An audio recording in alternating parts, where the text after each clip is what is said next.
Well, hello, Virgo and Virgo Rising. So we are on to April, and I think we are all ready to say good riddance to March and all those trials.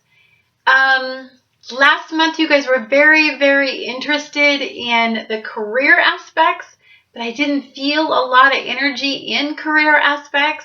I felt a lot of personal transformation going on in your personal relationships with yourself and with others and with partnerships.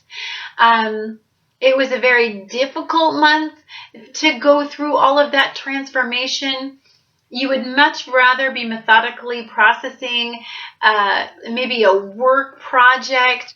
You feel really good. You feel really secure in that area. You feel very strong. You feel like you give back a lot when it comes to work, and that there's nobody who does that better than you. And so that's a really successful area. But I just felt that last month was not about that. It was about breaking you down in the areas where maybe right now it's been very difficult for you to harness and get that area as efficient as your career area. Now, thankfully, I have some wonderful news for you. April's going to be more about what all you guys wanted March to be about, and that was career. We're going to have a lot of really fun, powerful energy at the end of this month in career. So if you just go through the beginning of the month, by the time you hit the end of the month, you're going to know how it all ties together. So let's get started. On the 2nd, we have a wonderful, powerful energy to look forward to. Mercury is going to be positively aspecting Saturn. And anytime Mercury and Saturn get together and they are in a positive aspect, there's nothing that can stop these two. You have the great communicator and the teacher, and when they get together, there's nothing that they can't research out, come to a logical process on, and then follow through with it and make it a long-term, steady goal. And so gathering knowledge, gathering all the things that's needed for success, that's Mercury's very strong suit. And then when you put Saturn in the mix, it's just, Saturn is so methodical, and this is just energy that you relate to so well. So you're going to feel right at home in this energy. But this is going to be in your 8th house.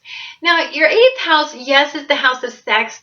And so you're going to be feeling pretty sexy. You're going to be feeling pretty virile. Mars is in, and Venus are doing their dance at the beginning of the month, and then Mars goes into Taurus at the end of the month, which is going to help you out with your career aspirations and getting more money involved and setting some goals for some, get some possessions coming in and get some things that you've been wanting and setting up some goals for that. And that'll happen at the end of the month. But in the beginning of the month, it's kind of all about this regeneration within yourself.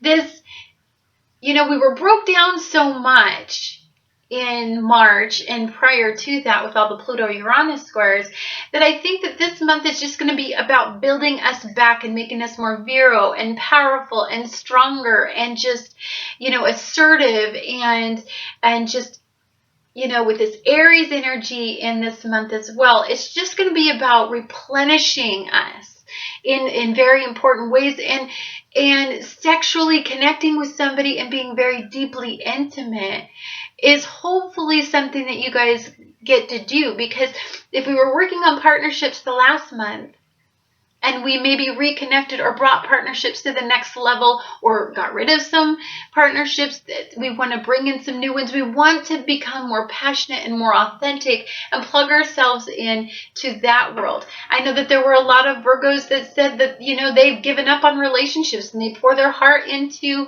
work. The 8th house can work for that too. It can regenerate partnerships. So it can regenerate relationships at work. We're in relationship with everything, and we need to be virile and rich in everything. So if you're a person who just wants to be married to your job, which I think is unfortunate, because I think Virgos have so much to give a partner and that they should never be alone because they're just beautiful. If that's what you want to do, I'm no judge. then this energy can work very well for you. So I'm going to try to cover all different sides of the Virgos, because I do pay attention, and I do like to observe, because I have Virgo in me. And if you're just going to be married to your work like I am, I'm single and I'm married to my work right now, and I'm finding a lot of self-satisfaction in that, because I find that, you know, every time I try to pour myself into a partner, it's just not very successful. So why not pour myself into something passionate and that I'm good at? So for you guys, you guys are going to have to learn how to work with people and to communicate effectively and to not be so overly critical. And you were broke down in these areas, so I think you're getting way better at it. But where your critical thinking comes in at work, it's going to shine there. And then when you're communicating with others, it's going to be important for you to know how to communicate effectively to get to where you want to go in that next project that you're going to be on, or when you're working well with others. And so this 8th house energy is going to be all about harnessing a better way of communicating with others. So on the 2nd, Mercury, when it does its thing, Mercury is going to ask us to communicate effectively with partners. It's going to ask us to, if we know that critically analyzing somebody usually doesn't go off so well, thank goodness for this energy, because Mercury is going to be spot on. It's going to be helping us know exactly how to communicate with somebody to get that project going or to get that relationship going. And with Saturn there helping us, there's nothing that we can't effectively communicate and create a long-term aspiration out of it. That makes any sense. This is also in shared resources. So if your partnerships and you decided to take it to another level, you're going to be sitting down and communicating about your shared resources and the long-term goals with those shared resources. And where do you see it going? And how do you see investing it? And, you know, what do you guys want to create together? You're going to be talking a lot about this on the 2nd. And with Saturn there, you guys are going to be making some really long-term goals that could be very, very, very solid and allow you to count on them, versus before when they've been unstable. On the 4th, we have a full moon lunar eclipse in Libra at 14 degrees. This energy is the only difficult energy we have this month. I think after this energy passes, we get to look forward to some really nice energy coming. We do have a lot of retrogrades to talk about after this in the following months, but I just want, this is like the harsh energy. This is the last one I think we have in that. This lunar eclipse is going to be at a difficult angle with Pluto and Uranus. So that Pluto-Uranus energy that we had in March, we're going to be pulling that in, because these planets take a while to separate and go their own way, and for the energies to go in different directions. Because these are such slow-moving planets, we're experiencing that it's going to take a lot longer. So what you will find is with this difficult aspect, it's in Libra, so it's going to be in partnerships again. The energy is going to be asking us those questions. So if we are not paying attention, you know, it's going to come out. And with Uranus in this mix, it could be difficult, dramatic, and unexpected endings. It could be anytime we're in a full moon lunar eclipse, it's a cumulative energy. It's a dramatic cumulative energy, and it just ends. Now understand, this full moon lunar eclipse, these only happen about every 6 months. So this is 6 times a full moon. This is an emotionally charged moon, this on the 4th. And let me explain what a lunar eclipse is. It's when the Earth blocks the sun, it creates a shadow over the moon. So if you were to remove emotion from that partnership, that business partnership, that collaboration, you were to take away the emotion, is this a long-term, steady relationship? Earth represents a steady foundation, steady footing. You know, when Capricorn was in this Pluto-Uranus square, it was asking us about our footing. This moon is, this a lunar eclipse is asking us about our footing. When there's a shadow cast over the moon, where it's removing the emotion from that particular situation, and it's saying, if you could take away emotion, what does this long term look like for you? Now understand, our emotions don't go away, but it's wanting us to remove our emotion and look at this from a much more logical standpoint, and the earth energy comes through and allows us to do that. And that creates the dramatic ending. That's when we get the power to end something that has us emotionally constricted and restricted and weighed down. And although it's emotional and it's difficult for us to do, we still do it. Because if we don't, the universe comes in and does it for us, and you know, that's never fun. So we don't want to wait until the universe comes in and does that, especially to Virgos. We don't want our foundation shook. We don't like a lot of dramatic change. We like it to be solid. We like it to be accountable. We like it to be normal, so that we can be the worker bees we want to be. So that's going to go on the 4th. Understand that, you know, when we get these every 6 months, the energy can go on for 6 months. Even though it's an energy that's ending, it's still a pattern that we have that still needs to end within us. And so sometimes this energy can be difficult to let go of, and it takes us a little while once we've been subjected to the ending. Now, one thing to note is that usually we revisit the previous lunar eclipse, the lesson from that in the next lunar eclipse, and then of course something else is focused on as well, but they're usually tied in some way. So just to let you know that if you're not getting the full understanding of what you're supposed to do, maybe this doesn't create that dramatic ending. It may create it the next one, but it may be a much more powerful ending. So, and I've experienced that myself, and that was quite unpleasant. But let's talk about all the positive stuff, because after that difficult energy passes, we have some fun to talk about. Mercury, your ruling planet, is positively aspected this entire rest of the month. This is your month. It's a really, really fun month for you to generate conversations, for you to get a lot of results out of talking and communicating all your processes. You know, you are going to shine this month because it just seems like everything that comes out of your mouth, there's no struggle with it. There's no getting people to accept it like usual. There's no I'm being overly critical anymore, because you're kind of letting loose on those lists and those critical ideals. And so now you're learning how to communicate effectively with people because of all the Pluto-Uranus squares. And then last month when we had all of that negative energy, you're going to be a little bit more reserved, and you're going to find that you just communicate and flow so much better this month. So on the 6th, Mercury is positively aspecting Jupiter in your 8th house. So this is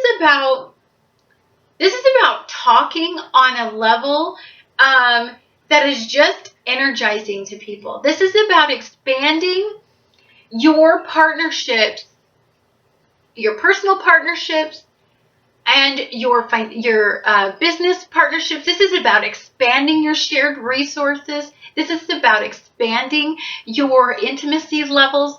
There's really nothing this doesn't touch with you. This is, if you harness this energy right when it's truly at its peak, which it is, you know, on the 6th, expect the unexpected in business, because Uranus is going to be in this whole mix, and it's being positively aspected. So it's going to be a positive aspect this time, not anything negative. It's not going to pull, you know, it's not like the lunar eclipse where it's going to pull the rabbit out of the hat and blow the show. You know, it's going to be just this really positive energy that just expands everything. You're going to make some really long-term goals with people, and you're going to see that following through, because Jupiter's in there putting its fairy dust on there and making that a possibility for you. On the 8th, Jupiter goes direct in Leo, and this is in your 8th house. So this could be the death of old habits. This could be the expansive regeneration of just knowing yourself on such a deeper level that you are now able to look at yourself and appreciate yourself. You are essentially went through a metamorphosis, and you have been regenerating yourself since 2007. You've been having these difficult things go on and on and on. And you have been working so very hard. Nobody works harder at making themselves better and improving their lifestyles better than a Virgo. And this is about you being able to see that you get to be happy on all levels. You get to be happy in love. You get to be happy in partnerships at work and with friends at work. You get to be happy and expand your shared resources. There's just so much expansion going on. You are just going to tap into this and really harness it. Now, on the 14th, Venus does oppose Saturn, and this again is in partnerships. So with all the expansiveness going on, Saturn wants to go in there and direct you. The teacher wants to go in there and talk to you a little bit about your partnerships. Because the teacher wants you to be successful and wants to give you all the resources. It has to pull back the reins sometimes, because when Jupiter gets into this really expansive mode and it's like a little fairy just giving you everything you want, sometimes you will go in a wrong direction. So Saturn pulls back the reins and says, okay, hold up. I know you're really energized about this new partnership. These shared resources are looking like wow, but you have some work to do. You've got to pull back the reins. You've got to look at this from a more logical, disciplined level. You've got to look at this very long term. You've got to make out a plan. It wants you to stay regimented. You can get carried away in all of this energy because we haven't had this kind of good energy in a while. So just Saturn is stepping us back a little. It's doing it to everybody, by the way, not just you. And then on the 18th, we have a new moon in Aries, and this is a cumulative Aries energy. So this is going to be again in your 8th house. See, look at all of this emphasis on your 8th house. This is a lot of personal transformation. This is a lot of looking at partnerships on a new level. This is thinking about actually sharing your resources with somebody. Not being restricted in your resources, but actually benefiting from somebody else's resources. It's not you giving, it's for you to give to each other. There's a lot going on in this area. And so you're going to be thinking a lot about personal transformation in all of these areas. And this is because you know that at this point you just need to get happy and you need to get back on the right track. Now, on the 22nd, this is where you start to look a little bit inward. You've had a lot blow your mind. And it's time for you to turn all of this in and do what you do best. You want to critically analyze it. A lot was thrown at you this month. You've got a lot to think about. Jupiter's been in there granting every hope, dream, and wish, and it's been asking you about all of this stuff. But you are much more organized, and you need to step all this energy back and pull back the reins yourself and say, okay, where do I want to go with all of this? Do I'm expanding so much. I need to start worrying about my health. I need to start worrying about my well-being. I need to start, keeping everything at an even keel. And I'm kind of feeling like the energy is intense right now, and I need to just go backwards a little bit and turn in. So, and Mercury is going to allow you to communicate effectively with everybody and say, okay, gosh, a lot just happened. Can I just have a few days to myself to get myself back on track and to like really honestly, you know, take all this data and think about it and think about how it impacts me. This is where your 10th house kicks in. All of this is setting you up for your career to start taking off. Jupiter is in there, gonna just about sprinkle the fairy dust and just blow your career aspirations, just expand them to an nth degree. But you had to do all this internal work. You had to look at everything from a perspective of being able to be ready for this kind of impact.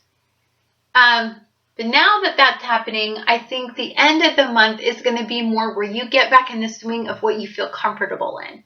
You get back to getting back to work, you know, starting your goals. Jupiter is going to expand your career and your life purpose. You may think about getting a new job. Maybe this opened your eyes to the fact that you maybe want to run your own business. Maybe you want to go your own way. Maybe now that you have some shared resources, maybe you have some extra income to be able to expand in a new area. This is a big month for you because it's going to be all about personal transformation, but you're going to be feeling invigorated and like you have a new beginning, like all this energy that's been dragging you down is now gone, and now you have nothing but positive things to look forward to, and you feel this energy. I mean, you do. And the end of the month is really going to be exciting for you because you're going to be able to sit down and say, okay, time to let the genie out of the bottle in my career. And you'll be able to do that after the 22nd.